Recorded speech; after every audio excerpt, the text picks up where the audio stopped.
आज सबसे पहले वाणी ले रहे हैं भक्ति की चेतावनी 724 इसी में तो ऐसे तो नीतू, इसी में तो नाम है, इसमें तो इसका। चलो ठीक है।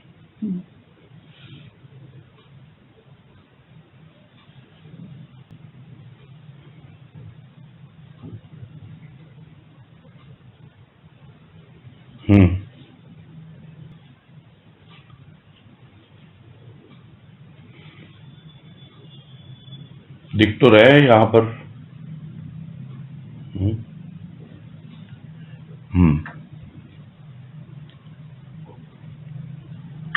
हाँ बोलिए भारती जी। हरिओम भैया जी। हाँ हरिओम। हाँ वाणी है भक्ति की चेतावनी 724। अंगुली पकड़ते पकड़ते पहुंचा, पकड़ा नहीं। पहुंचने वाला पकड़ता कब है वासना को, वह तो प्यार के हाथ पेच डालता है अपने को। यहाँ सदगुरु तेरे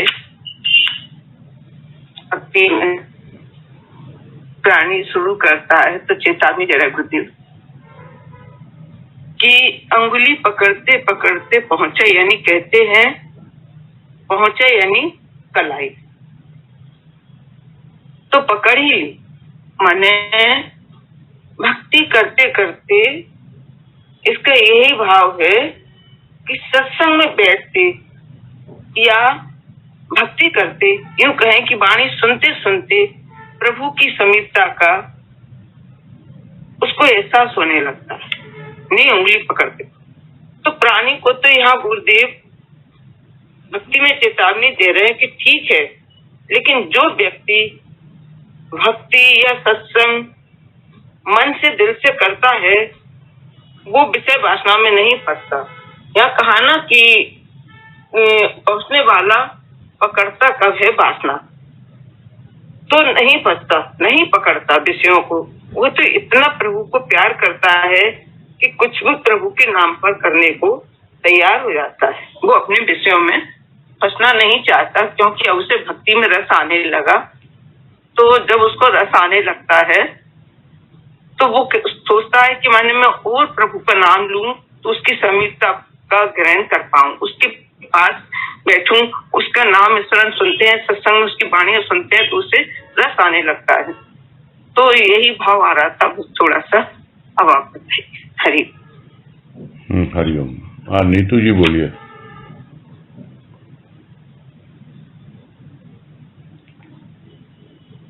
हाँ हरिओम भैया जी। हाँ हरिओम बोलिए। जैसे इस वाणी में ये समझ में आ रहा था कि अंगुली पकड़ते पकड़ते पहुंचा, पकड़ा नहीं।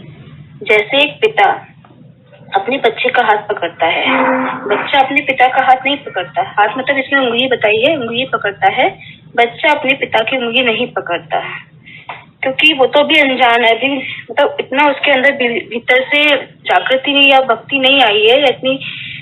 तो वो अपने पिता का हाथ, उसका पिता ने उसकी जो उंगली पकड़ रखी है, तो वो छोटे छोटे रास्तों से पार हो रहा है।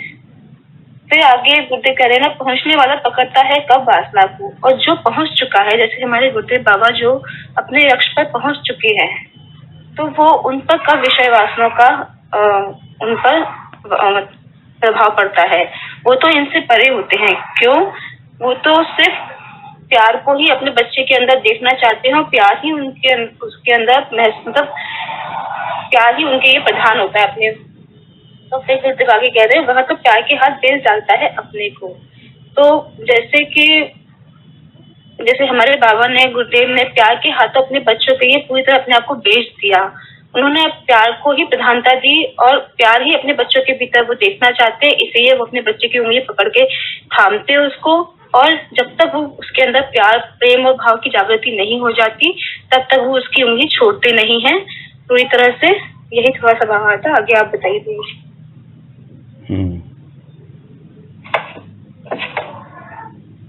इसमें गुरुदेव ये कहना चाह रहे हैं कि जो पहुंचने वाला है, यानी जिसका उद्देश्य क्या है कि मुझे तो अपने लक्ष्य तक पहुंचना है, वो अगर पकड़ता है तो वो किसी की उंगली या पहुंचा नहीं पकड़ता, यानी कलाई नहीं पकड़ता, वो तो अपने आप को प्रभु के प्रेम के हाथों पूरी तरह बेच डालता है। तो यहाँ मेन अंतर बता रहे हैं कि जो उंगली पकड़ते हैं फिर पहुंचा पकड़ते हैं, वो एक तरह से स्थूल का प्रेम है जिसका नाम वासना है। किंतु जो पकड़ने के ऊपर महत्व नहीं देता, जो दिल से पकड़ता है, जो उंगली नहीं पकड़ता, पहुंचा नहीं पकड़ता, वो तो दिल से पकड़ता है, और जो दिल से पकड़ता है उसके लिए स्थूल का कोई महत्व नहीं होता। यानी स्थूल से मैं किसी की उंगली पकड़ूं, कलाई थामूं या उसकी बाहें पकड़ूं, कुछ नहीं, ये तो भीतर की पकड़ है और ये प्रेम की पकड़ है।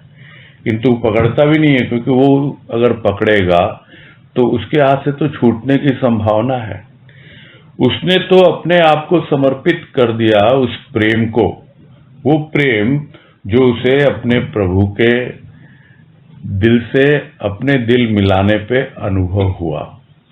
तो इस प्रकार से इस वाणी में यही गुरुदेव कह रहे हैं कि भक्ति करने चले हो तो स्थूल पे ज्यादा महत्व मत दो, यदि तुम्हें अपने लक्ष्य तक पहुंचना है तो, क्योंकि पहुंचने वाला स्थूल को नहीं पकड़ता, वासना को नहीं पकड़ता, वो प्रेम को भी पकड़ता नहीं है। प्रेम को अपने आप ही स्वयं को पूरा जीवन अर्पित कर देता है उस प्रेम के प्रति, कि प्यार के हाथ बेच डालता है अपने को। इसका मतलब यही है कि प्रभु से प्रेम किया और बन गया उसका जर खरीद गुलाम। जिस तरह गुलाम अपने आप को बेच डालता है और आजीवन उसकी चाकरी करता है, उसकी सेवा करता है। यहां किसी व्यक्ति को नहीं बेचा है, यहां प्रेम को बेचा है। यहां प्रेम ही खरीदार है और प्रेम ही बिकता है। यह प्रेम का बाजार है और प्रेम ही प्रेम का व्यापार है। तो यह होती है भक्ति। अन्यथा जो स्थूल के भाव में जिएगा, उंगली पकड़ेगा, फिर पहुंचा पकड़ेगा, फिर बाह पकड़ेगा और अपनी कोशिश करेगा, तो गुरुदेव यही कह रहे हैं, पकड़ा नहीं। जिसको पहुंचने की इच्छा है वो पकड़ता नहीं है वासना को, यानी स्थूल को। वो तो अपने आप को समर्पित कर देता है उस प्रभु के प्रेम के प्रति। तो यही भाव है मेरे हिसाब से वाणी का।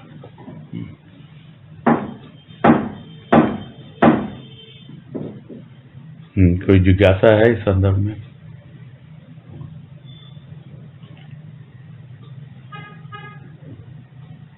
हाँ बोलिए भारती जी।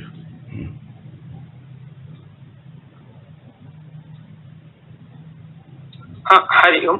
यही बस इसमें तो अपन को स्थूल में नहीं रहना है, माने स्थूल के उसमें नहीं रहना है भाव में। जो भी है प्रभु को समर्पित, जो भी कार्य हो रहा है प्रभु को समर्पित होकर करना है, इसका यही सारा है। प्रभु का प्रेम प्रेम प्रेम प्रेम उस अच्छा प्रेम में जब स्थूल भाव या शरीर का भाव, देह बोध, कुछ भी नाम दे, वो आ जाता है तो वो प्रेम वासना बन जाता है। वो वासना के हाथों नहीं बिकता, वो प्रेम के हाथों बिकता है, क्योंकि वो वासना को पकड़ता ही नहीं। वो स्थूल रूप में किसी की उंगली नहीं पकड़ता, पहुंचा नहीं पकड़ता, वो तो उसका प्रेम पकड़ता है, उसका भाव पकड़ता है। पकड़ता भी क्या है, अपने आप को समर्पित कर देता है उस प्रेम और भाव के प्रति। ये है यहाँ कहने का मतलब, है ना? हाँ, अच्छे से स्पष्ट हो गया। हरिओम। हाँ जी, नीतू जी कुछ रह गया? नहीं, बस प्रिया बहुत अच्छे समझ में आ गया। बस प्रेम का ही गुरुदेव इसमें बहुत अच्छे से बता रहे हैं। हरिओम भैया जी। हाँ ठीक। बढ़े आगे। आगे है भक्ति की 300 300।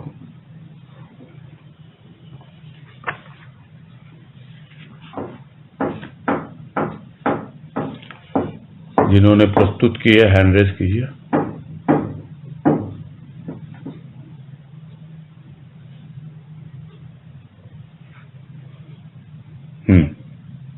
हेलो। हाँ नमस्कार। हाँ भैया जी। नमस्कार। हरिओम। हरिओम हरिओम। भैया जी मेरे को तो यही समझ में आई है, भक्ति की वाणी है 300 और इसमें मेरे को कोई खास समझ में नहीं आया। यही समझ में आया कि बार बार प्रेम बीज जीवत्व मिटावे, बार बार भव में नहीं आवे, कि मनुष्य को बार बार इस संसार में नहीं आना पड़े, इसलिए वो अपने प्रेम के बीज भगवान को अर्पण करता है। ये मेरे को कुछ समझ में नहीं आया, इसलिए आप इसका भाव बताइए। नहीं, हम तो बताएंगे, कृपा रहेगी गुरुदेव की। मेरा कहने का ये मतलब होता है कि आपने क्या चिंतन किया। ऐसे तो देखो क्या है, सबकी नॉलेज के लिए बोल रहा हूं मैं। ऐसे तो भाव निजरणी में आप देखिए 7,500 से ज्यादा वाणी है। अब आवश्यक नहीं है कि हमको सारी की सारी वाणी समझ में आए, 7,500 में से 7,500 आए। अगर उसमें से हमको 50% भी आ जाती है तो देखो हम तो गढ़ जीत गए। अगर हमको 3,500-4,000 वाणी भी समझ में आ जाती है उसमें से, तो मतलब क्या कहें उसको आप। तो इसलिए आप वो पकड़ के लाओगे कि ये मुझे बिल्कुल समझ में नहीं आई, तो फिर आपका भाव ही नहीं बनेगा उसमें। आप अपनी तैयारी करोगे, अपना भाव बनाओगे, कुछ मन में आएगा, तब तो वो चीज आगे बढ़ती है ना। वाणी में कर रहा हूं अभी, उसकी कोई बात नहीं है। एक और हैंडरेज दिख रहा है, प्रीति रुंगटा, उनका नाम तो नहीं है इसमें, उन्होंने क्यों हैंडरेज किया हुआ है? होस्ट जरा देखेंगे उनको हैंडरेज क्यों है, या तो हटाइए हैंड का। जी भैया जी, गलती से हो गया होगा शायद भैया जी। हाँ, आप रिमूव कर दीजिए उसको। हाँ, तो वो जो बात चल रही थी, ये वाणी है भक्ति की, क्रम संख्या 300 और इसमें कह रहे हैं गुरुदेव, प्रेम बीज जीवत्व मिटावे, बार बार भाव में नहीं आवे। अभी इसके पहले ही वाणी में हमने प्रेम का महत्व समझा कि वासना क्या होती है और प्रेम क्या होता है। यह जो प्रेम है जब देह में आता है तो वासना का रूप लेता है, यह बात भी आई। और जो बीज रूप में प्रेम है, प्रेम जो है वही सृष्टि को पल्लवित करता है, पुष्पित करता है, और प्रेम के ही अलग अलग रूप हैं, उसका सौंदर्य है, उसकी सुगंध है। क्योंकि सृष्टिकर्ता को हम कहते हैं क्या कि प्रेम ही परमात्मा, परमात्मा ही प्रेम। प्रेम कुछ और नहीं है, परमात्मा ही है। और यदि बीज रूप में हमारे भीतर बीजारोपण हो जाए उस शुद्ध प्रेम का, अभी हमारे भीतर बीजारोपण क्या है? बीजारोपण है वासना का। इसलिए हम बार बार जीव बन के आते हैं, यानी देह धारण करते हैं। यदि शुद्ध रूप में प्रेम का बीजारोपण हो जाए और प्रेम बीज बन करके हमारे अंतःकरण में पुष्पित पल्लवित हो, अपनी सुगंध फैलाए, अपना सौंदर्य प्रकट करे, तो अपने आप ही हम जीव भाव से शिव भाव की ओर बढ़ते हैं। यानी वो प्रेम हमारा कल्याणकारी कार्य करना प्रारंभ कर देता है।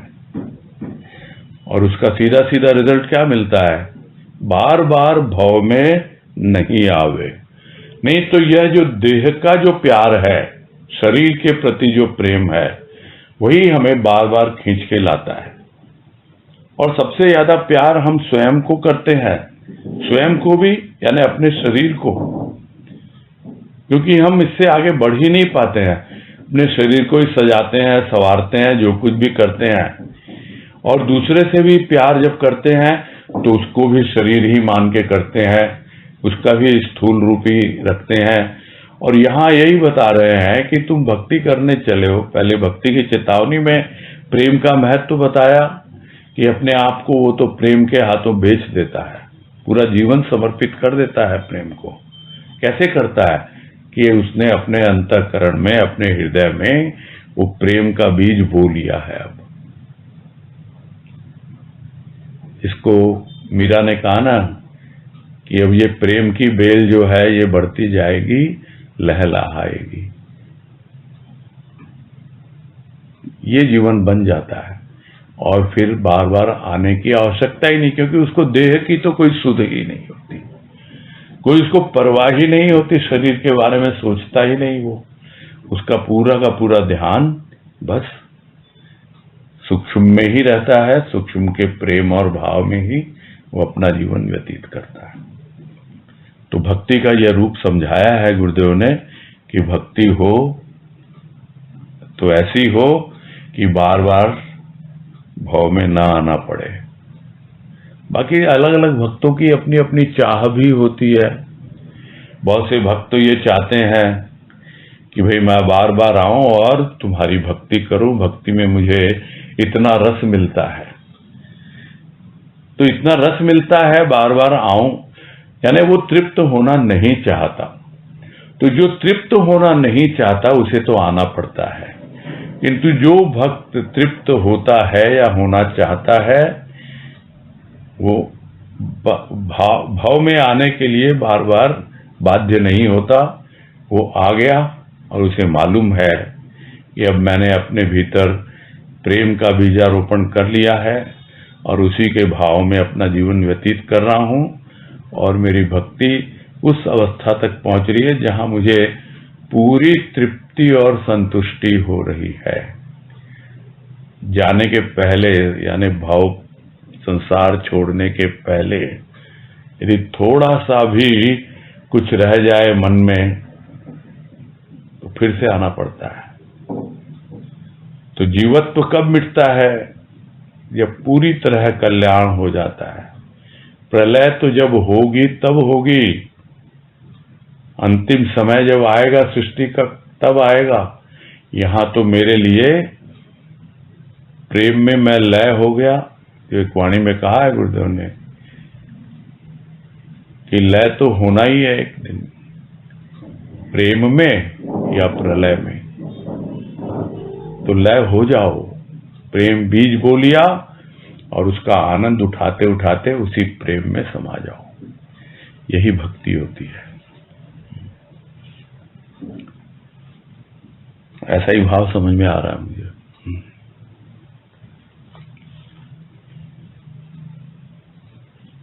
पहले उनको पूछते हैं जो जिन्होंने प्रस्तुत की, क्लियर हुआ क्या? क्या नाम था? माला पोद्दार।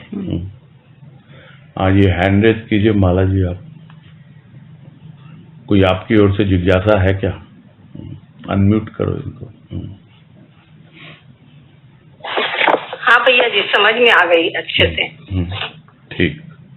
हाँ बोलिए। प्रेम का बीज। हाँ, प्रेम का बीज। हाँ ठीक।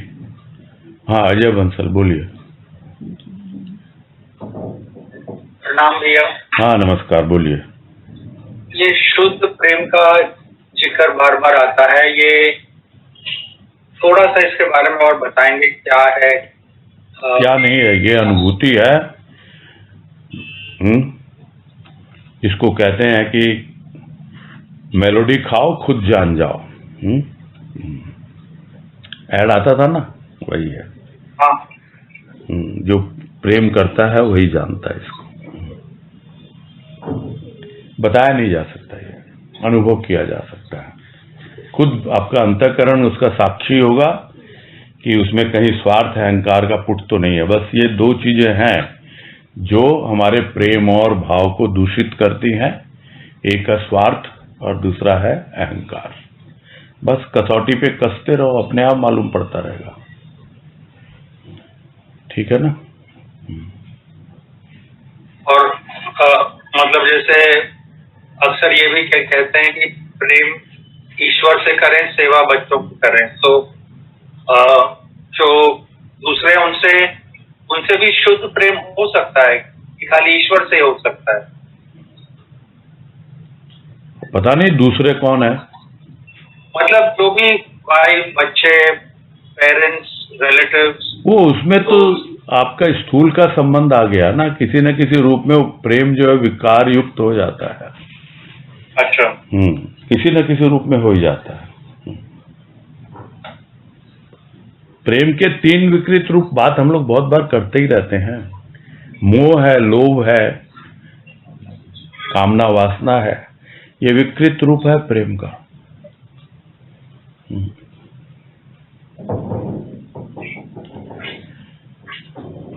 ठीक है?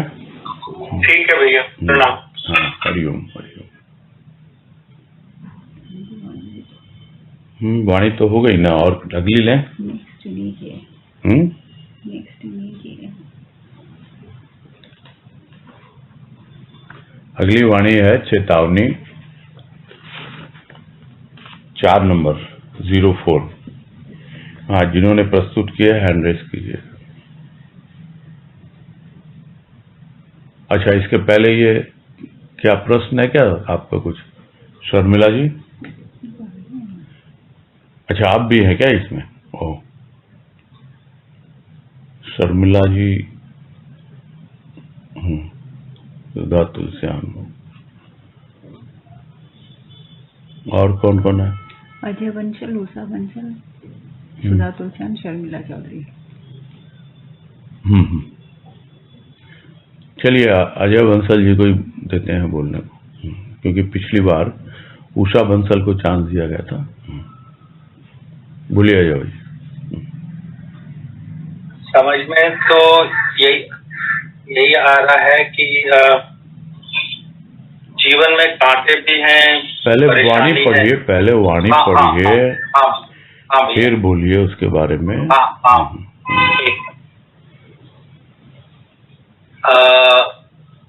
चेतावनी की वाणी है नंबर 4। कांटा सावधान, फूल मत भूल। तो यही समझ में आ रहा था कि कांटे जो है मतलब परेशानी है, प्रॉब्लम्स हैं, बीमारी हारी जो भी हैं, तो विचलित नहीं होना है, सावधान हो जाना है। इससे हम क्या सीख सकते हैं? और जैसे जीवन में फूल भी हैं, खुशी है, कुछ जो भी है, तो खुशी है, तो उसमें फूलना नहीं है, घमंड नहीं आना चाहिए, अहंकार नहीं आना चाहिए, और उड़ने नहीं लगे। तो जैसे कहीं पे सुना था कि दुख में अटक जाते हैं, सुख में भटक जाते हैं, तो वो दोनों चीज नहीं होनी चाहिए। और एक ये भी आ रहा था मत भूल, मतलब जो कहते हैं ना, दुख में सुमिरन सब करे, सुख में करे ना कोई।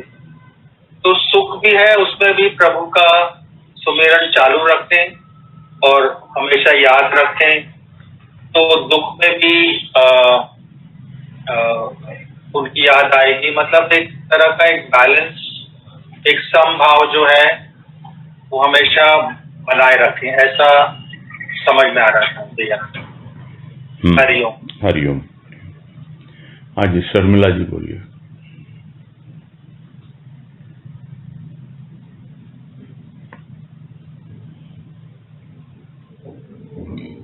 प्रणाम भैया, हरिओम। हाँ, हरिओम। कांटा डैश सावधान, फूल मत भूल। भक्ति की राह में चलने लगते हैं भक्त, तो गुरुदेव चेतारे वाणी में ये समझ में आ रहा है कि चेतारे यहाँ पे एक बता रहे हैं कि जीवन में भक्ति की राह में चलना भी सरल नहीं है, सहज नहीं है। बहुत दुखी हो जाते हैं या संसार से एकदम घायल हो जाते हैं, कहीं भी थोड़ा ठिकाना नहीं मिलता है, तो चलो भगवान की राह में। तो गुरुदेव यहाँ समझा रहे हैं कि जीवन में दुख भी आएंगे, सुख भी आएंगे, सुख और दुख दोनों साथ वाले हैं। तो दुख आते तो आपको उसमें विचलित नहीं होना है, आपको घबराना नहीं है वहां पे। और दुख आता है तो सुख में तो कुछ सोचने की जरूरत ही नहीं है, अपने आप ही फूलने लग जाते हैं, अभिमान आ जाता है और हर चीज में स्वयं को ही एक ईश्वर रूप सब मैं ही हूँ, जो कुछ हूँ वो भाव आ जाता है। तो गुरुदेव दोनों ही चीज में बता रहे हैं कि दोनों ही एक खेल है, ये तुमको सिर्फ एक देखना है और ये दोनों चलने वाले हैं जीवन में। तुम मत भूल, तुम मूल मत भूलो, तुम कहाँ से आए हो, तुम्हें किस लिए मनुष्य योनि मिली है, तुम्हें क्या करना है। और ये सारा खेल है, इस खेल का खेल देखना है, खेल खेलना है, इस खिलौने घर पे नहीं ले जाने हैं। यही भाव समझ में आया अभी।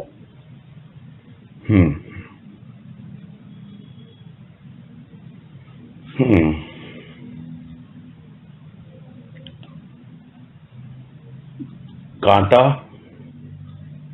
और फूल,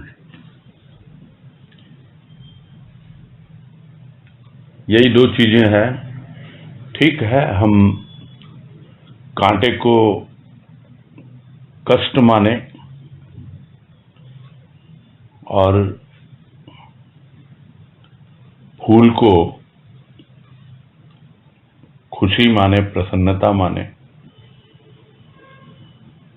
यानी जीवन क्या है? जीवन एक विकसित, क्या कहें उसे, पौधे की तरह है। और जिस तरह पौधे के अंदर कांटे भी होते हैं और फूल भी होते हैं। अपने जीवन से तुम्हें क्या लेना है, क्या सीखना है, क्या पकड़ना है? स्वाभाविक है, जब फूल की ओर बढ़ेंगे तो पहले कांटे ही सामने आते हैं। वैसे ही है, हम सुख की ओर जाते हैं तो दुख पहले आ जाता है। किंतु दुख जो आया उसको देखना है कि आखिर ये आया क्यों। कांटा चुभता है शरीर में, वैसे ही कष्ट होता है शरीर में, वो भी असावधानी के कारण कांटा चुभता है। सावधानी जब होगी, यानी पहले भी कभी हुआ ऐसा, पहले भी मैं सावधान नहीं था इसलिए कांटा चुभ गया, इसलिए मुझे सावधान रहना है। यानी देखना है अपने जीवन में कि किन किन कारणों से मुझे कष्ट मिलता रहा है और मेरे जीवन में दुख की सृष्टि होती रही है। वो कोई और नहीं करता है, दुख को मैं ही बुलावा देता हूं। क्योंकि इसी में आगे एक वाणी है 6 नंबर कि दुख बार बार क्यों आता है? सुख से पहचान नहीं, फिर अति परिचित ही चक्कर लगाता है। अभी फूल को देखना सीखा नहीं है, या वास्तव में सुख क्या होता है, वास्तव में फूल होता क्या है। हम तो यही होता है, सुख आया तो भौतिक वस्तुओं में सुख मान लेते हैं, स्थूल में सुख मान लेते हैं और अहंकार में फूले नहीं समाते।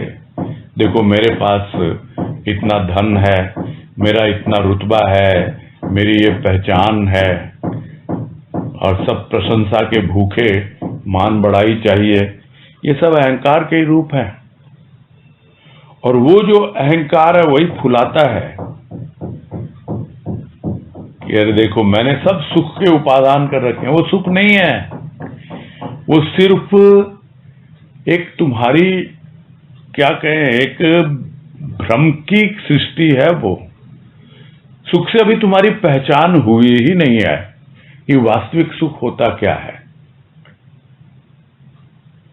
प्रसन्नता, प्रसन्नता जब भीतर में आने लगती है, किससे आती है? वस्तुओं से नहीं आती है। प्रसन्नता के लिए एक भाव चाहिए, भले ही हमें वो वस्तु प्राप्त हुई हो या न हुई हो। बच्चा घर से दूर है, कुछ परेशानी में है, और एकदम खबर आए, नहीं बहुत ठीक है, अभी कोई दिक्कत नहीं है, बस वो संवाद मात्र हमारे भीतर प्रसन्नता दे देता है। तो यहां कष्ट और दुख में हमें फर्क समझना है, और जब तक सावधान नहीं होंगे समझ नहीं पाएंगे। बार बार शरीर को कष्ट होगा, खान पान के लिए ध्यान नहीं रखते, शरीर को कष्ट होता है। और भी बहुत सारी चीजें होती है शरीर के लिए। क्या चाहिए शरीर को? तो बाबा वाणी में कहा गुरुदेव ने, शरीर को चाहिए पौष्टिक भोजन और व्यायाम। मन को क्या चाहिए? मन को चाहिए सत साहित्य।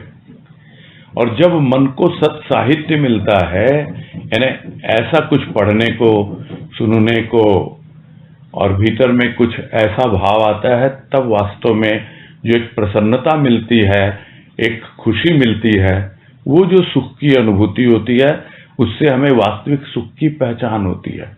और नहीं तो हम बाहर के सुख को ही सुख मान बैठते हैं, और वो सुख जो है वो सूखा सुख है। वो फूल बहुत जल्दी सूख जाता है। हम इधर फूल रहे होते हैं और उधर वो फूल जो है झड़ने भी लगता है। तो इसलिए ध्यान रखो, तुम उस अहंकार में भूल मत जाओ। जो कुछ भी तुमने सुख को समझा है या समझने की कोशिश कर रहे हो, जो कुछ भी तुमने दुख को समझा है, तो भूलना नहीं है। किसको भूलना नहीं है? अपने प्रभु को। अपने प्रभु के प्रेम और भाव में यदि हमने जीवन यापन करने का निर्णय लिया है, तो यही दुख सुख आते रहेंगे।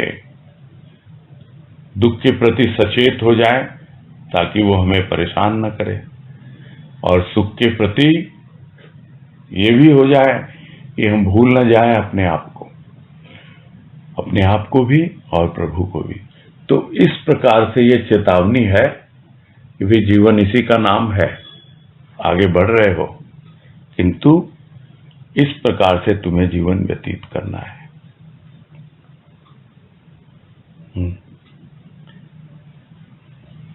छोटी सी वाणी में बहुत भाव भरा हुआ है। जितना समझ में आया है, भाव गुरुदेव कृपा से मिला, वो प्रस्तुत किया गया। हाँ बोलिए।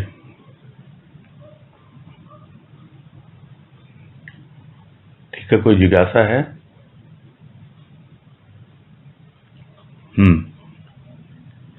बोलिए। नरेश सावला यानी राखी सावला होंगे।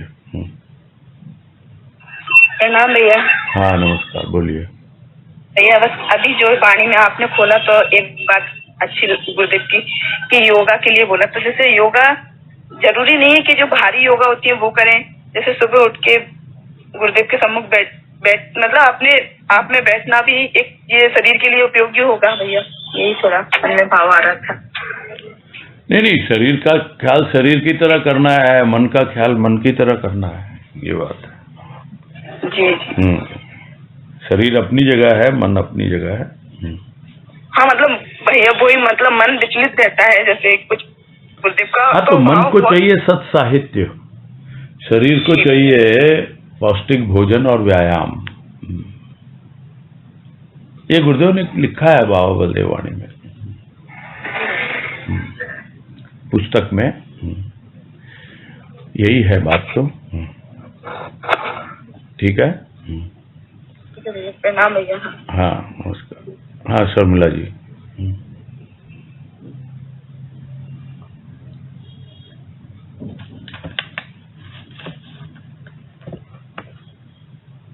बोलिए। हाँ प्रणाम भैया जी, बहुत अच्छे से समझ में आया कि फूल और कांटों के चक्कर में अपने इष्ट को मत भूलो जी और फूल और कांटों के चक्कर में मत रहिए। नहीं, बहुत अच्छे से समझ में आ रही। जी प्रणाम भैया। हाँ, हरिओम हरिओम। ठीक है, फिर अगली वाणी लेते हैं। चेतना 186 186 जिन्होंने प्रस्तुत की है वो हैंड रेस करें।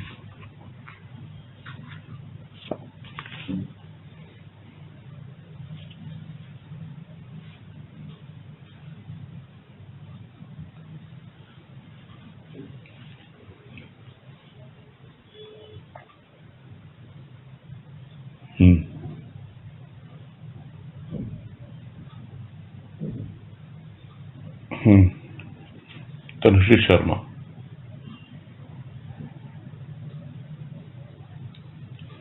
प्रणाम भैया। हाँ नमस्कार, बोलो। चेतना की वाणी है क्रमांक 186।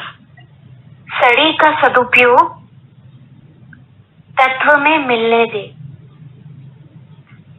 तो यही भाव लिया कि जैसे हम देखते हैं प्रकृति में कुछ भी सड़ी गली चीज होती है उसका वो उपयोग ही नहीं, सदुपयोग करती है। जैसे गिरे हुए पत्ते होते हैं जो झड़ जाते हैं, या जो जीव जंतु भी मृत होते हैं उनसे भी वो खाद बना लेती है और उसका सदुपयोग इस तरह करती है कि नए पौधे जो बनते हैं वो उसी से बनते हैं। फिर नए उन्हीं को खाके और अन्न को खाके वो अन्य जीव जंतु भी अपने शरीर को पुष्ट करते हैं। तो इस तरह से प्रकृति में ये चक्र चलता रहता है कि कोई सड़ी चीज का भी वो सदुपयोग कर लेती है। तत्व में मिलने दे, लेकिन वो सदुपयोग कब होता है? जब वो सड़ी गली चीजें वापस या तो पृथ्वी तत्व में मिल जाती हैं, मतलब या कह सकते हैं पंच तत्वों में विलीन हो जाती हैं जब वो चीजें, तब उनका सदुपयोग होता है। तो यहाँ सूक्ष्म में ये भाव लिया कि जैसे हमारे भी सड़े गले जो विचार हैं वो विचार हैं जो विकार युक्त हैं, जैसे काम, क्रोध, लोभ, मोह वगैरह।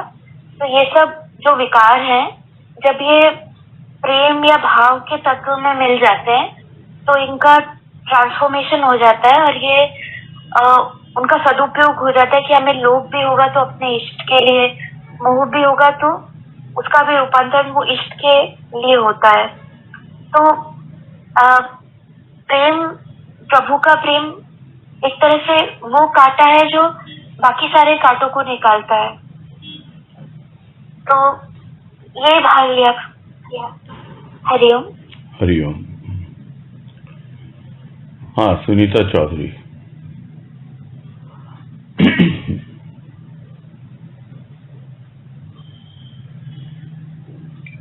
हरिओम, प्रणाम भैया। हाँ नमस्कार, बोलिए। चेतना की वाणी है 186। सड़ी का सदुपयोग क्वेश्चन मार्क है तत्व में मिलने दे। जैसे कि अब हमारा जीवन भी है वो निरर्थक ही हम व्यतीत कर रहे थे। जैसे जब तक हम सत्संग में नहीं आए थे, गुरु की शरण में नहीं आए थे, तब तक हमारा जीवन व्यर्थ ही जा रहा था और हम फालतू की बातें, सड़ी बातें जैसे उसी में ही लगे हुए रहते थे और हमारे विचारों में भी विकार ही रहते थे। जैसे हमारे विचार ऐसे नेगेटिव ही रहते थे। लेकिन जब प्रभु की शरण में आ गए तो उसके बाद में हमारे जीवन का रूप ही बदल गया और जीवन परिवर्तित होने लगा। ये समझा भी।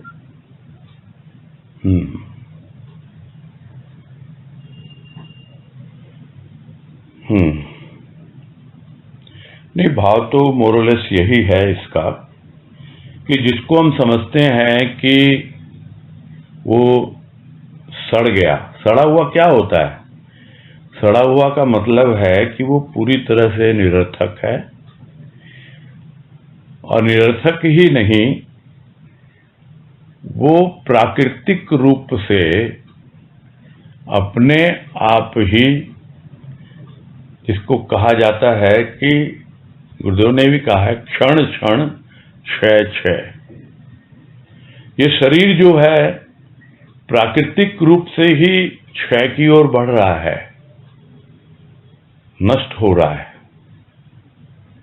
किंतु जो भी पंच भौतिक तत्वों से बना हुआ ये शरीर है, जो स्थूल प्रकृति का दिया हुआ है, वो सदुपयोग कब होगा? जब वो वापस पंच तत्वों में मिल जाएंगे, यानी मानव जीवन हमने सार्थक कर लिया।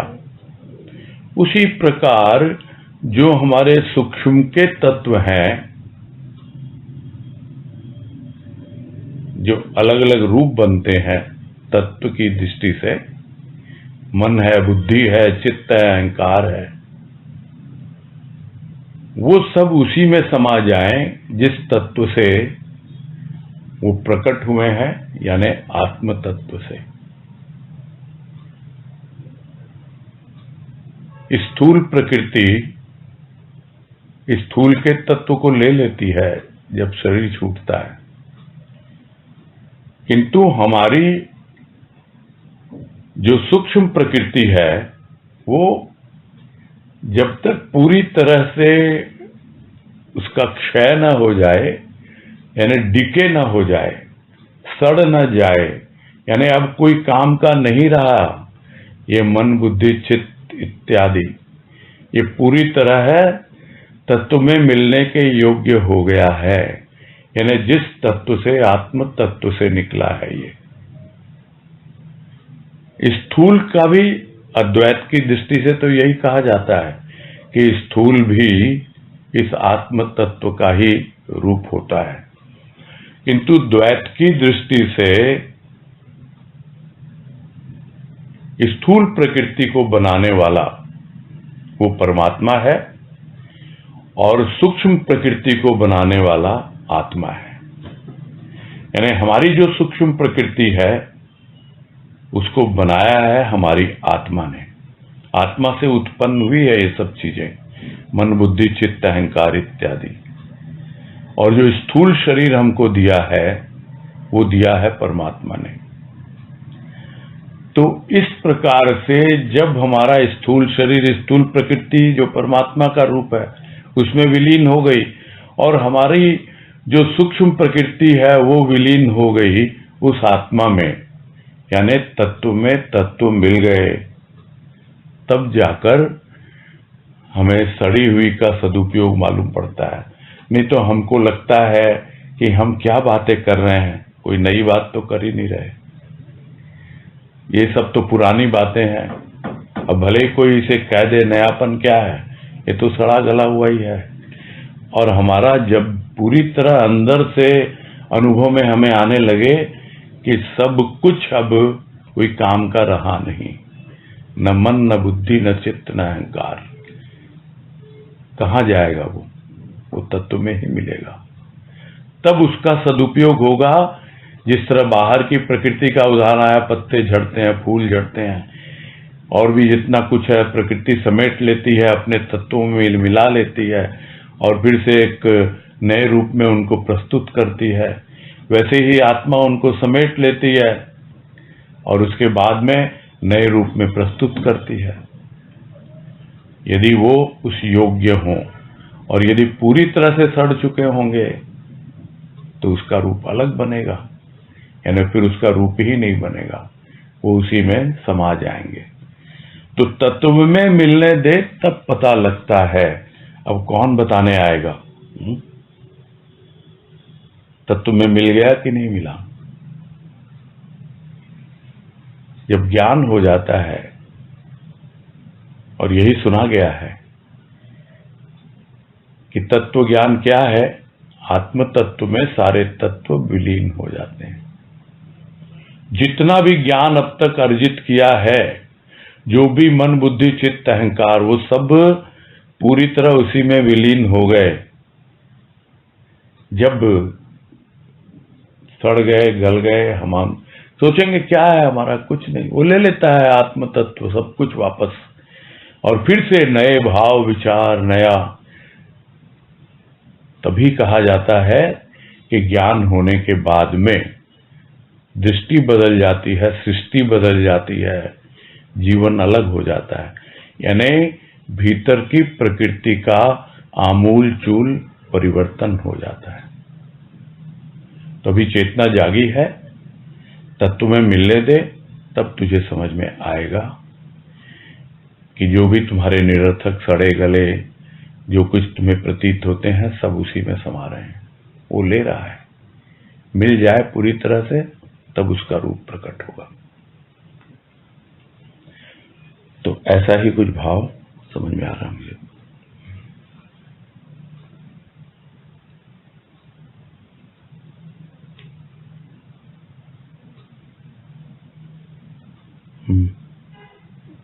अनीता तुलसियान बोलिए।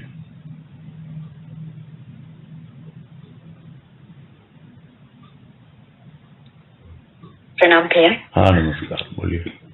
हाँ भैया, ये मन बुद्धि चित्त अहंकार ये सब सड़ जाएंगे तब हाँ। आत्म तत्व मिलेंगे, ये बात हाँ, तो वो सड़ते जाएंगे निरर्थक।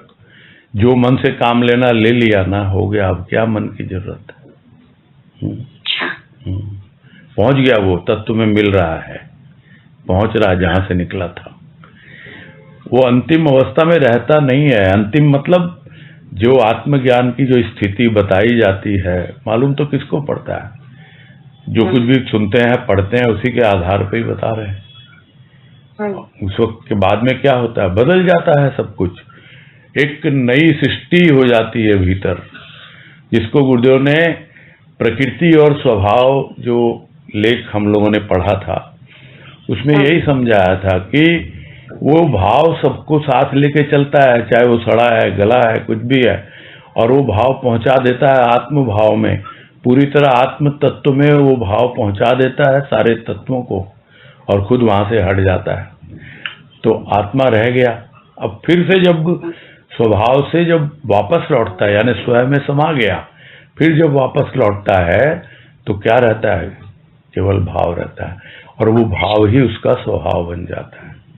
यानी सब कुछ रिफ्रेश हो गया, जिसको कंप्यूटर की भाषा में कहते हैं कि फिर से फॉर्मेट हो गया, नए रूप में, नए ढंग से। हाँ भैया, ठीक है। ठीक है भैया, प्रणाम भैया। हरिओम। हाँ तनुश्री। प्रणाम भैया। बहुत ही अच्छा लगा ये भाव कि जैसे प्रकृति सब सड़े गले को मिला के फिर उसे एक नए रूप में प्रस्तुत करती है, वैसे ज्ञान के बाद एक नए रूप में आते हैं मन बुद्धि चित्त अहंकार। ये बहुत हाँ जी, अच्छी लगी बात। हरिओम भैया। हाँ हरिओम हरिओम। नेक्स्ट क्या है? ले अगली वाणी ना, है अभी तो 10 मिनट। चेतावनी की, नहीं, भक्ति की चेतावनी की 514।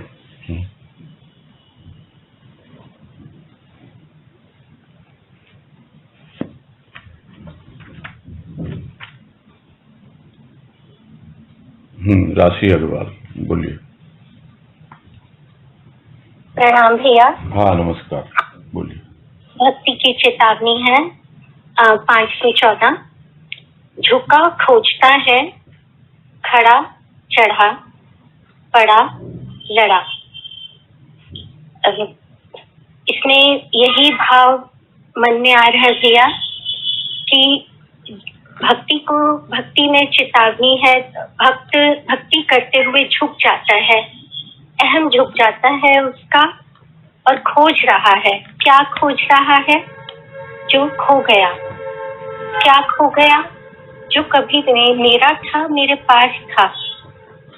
तो मन में आया ऐसा क्या था? अभी जो ऊपर वाणी में आ रहा था उसी से मन में ऐसे आया कि तत्व में जो मिल गया वही खो गया जो मेरे पास था कभी। मेरे मन की शांति, मेरी बुद्धि का विवेक, इस रूप में आकर मेरा स्वरूप खो गया, उसी को झुककर खोज रहा हूँ।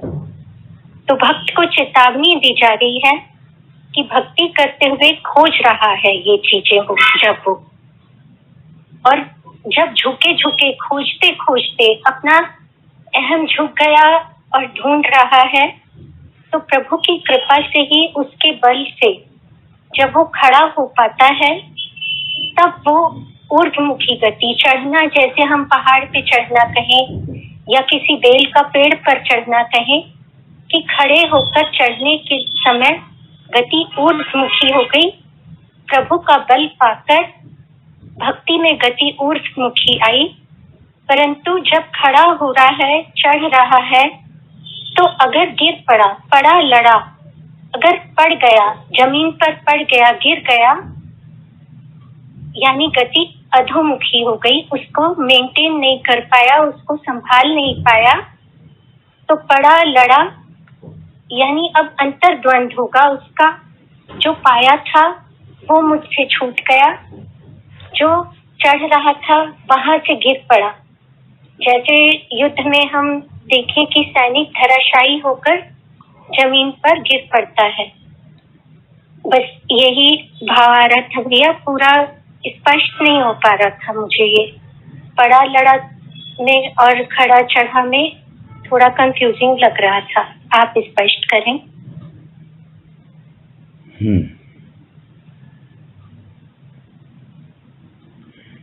ये एक फिजिकल एक्टिविटी होती है, जैसे हम देखते हैं कि कोई कुछ खोज रहा है, जमीन पे कुछ गिर गया है, तो उसको खोजने के लिए उसको झुकना पड़ता है। अगर कुछ खोजना है किसी को तो बिना झुके खोज नहीं पाता। उसी तरह अगर किसी को कहीं चढ़ना है, आगे बढ़ना है, तो उसको खड़ा होना पड़ता है।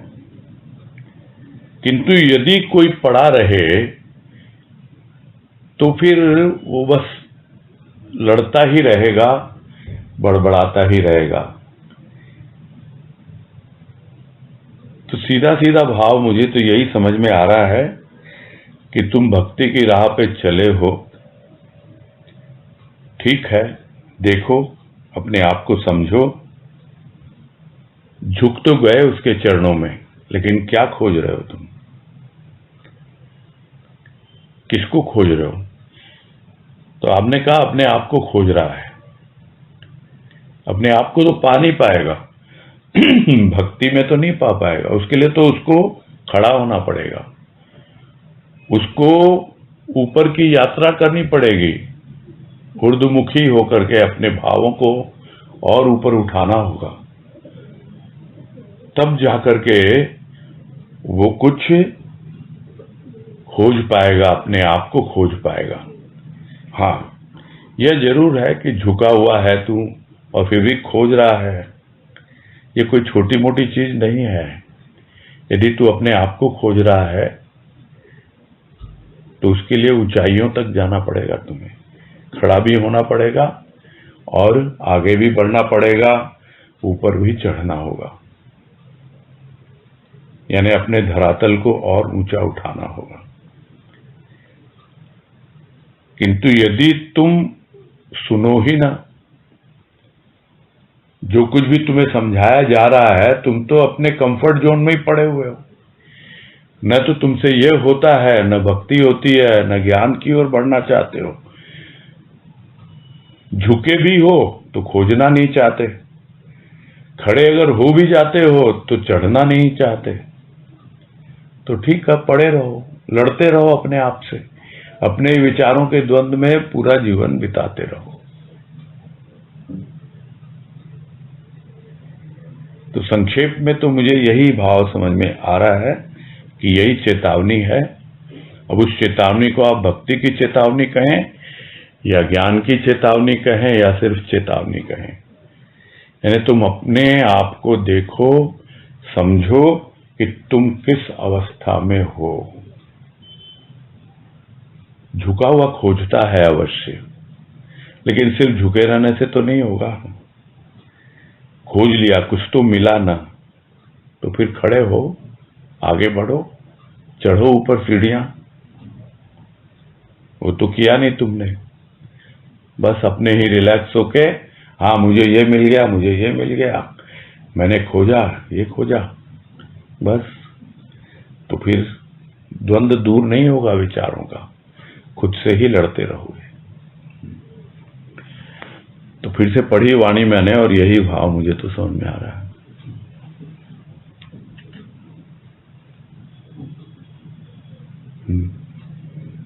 बोलिए। जी भैया, क्लियर हो गया, अब एकदम स्पष्ट है। हरिओम भैया। हाँ, हरिओम हरिओम। अभी भी है 2-3 मिनट, कोई और बात करनी हो तो, कोई और जिज्ञासा, क्योंकि वाणी तो अब लेने का है नहीं। कविता आंटी, पहचान नहीं पाया आंटी जी?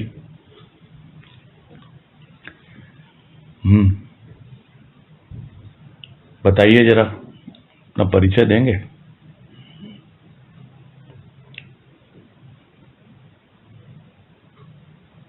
अनम्यूट करो इनको। वनीता अजय वो शायद अनम्यूट नहीं कर पा रहे। किया अभी किया। हरिओम भैया। हरिओम। मैं एक्चुअली बेंगलोर से हूँ और मैं पहली दफा जुड़ी हूँ आपसे। अच्छा। और मुझे बहुत आनंद आ रहा है आपकी वाणी सुन के। ये लास्ट वाली वाणी भी जो आपने भी खोली है ना, बहुत ही अच्छी तरह से खुली है और बहुत ही आनंद आया। थोड़ा सा भाव तो मेरे को भी आ रहा था कि भाई जो झुकेगा वो ही पाएगा। मेरा भाव ऐसा था भैया कि कोई जो झुकेगा वो पाएगा और फिर वो खड़ा होके आगे बढ़ेगा। जी। मगर आपने इतनी अच्छी से खोला है कि मेरे को बहुत आनंद आया और बहुत अच्छी से वाणी समझ में लगी। ठीक, कृपा है। मैं बैंगलोर से हूँ भैया। अच्छा अच्छा, सरनेम क्या आपका? खन्ना। खन्ना। अच्छा, खन्ना। क्योंकि बेंगलोर में एक और कविता है ना, इसलिए समझ नहीं पाया। हाँ जी, उनके ही थ्रू में मैं आपके साथ जुड़ी हूँ। अच्छा अच्छा, ठीक है। हाँ जी हाँ जी हाँ जी, हरिओम। उनके थ्रू से ही आपसे जुड़ी। उनके मैं सत्संग में जाती हूँ तो उन्होंने मुझे आपका लिंक दिया है। अच्छा। मगर मुझे बहुत आनंद आता है आपकी वाणी सुन के। नहीं, कृपा है गुरुदेव। हाँ जी। हरिओम जी। हरिओम। हाँ, हरिओम हरिओम। ठीक है, फिर समय हो रहा है, पूरा करते हैं। हरिओम में आज। हाँ, हरिओम। हरिओम सबको हरिओम। हरिओम सबको हरिओम। हरिओम। भैया।